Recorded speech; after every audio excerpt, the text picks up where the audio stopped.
I like being outside. I like doing stuff that other people just can't do. It's a hard job. Makes you feel like a big deal.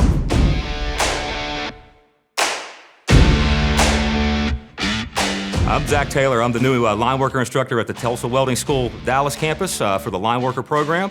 I've been all over the country, Puerto Rico, California, everywhere in between. It's taken me to a lot of places that I know I never would have seen. So really happy for my life and everything I have. Wouldn't change a thing.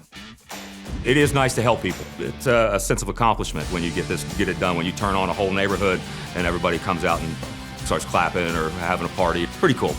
So many different routes to go down. That's why you come to our program, union, non-union, overhead, underground. It's endless in this trade.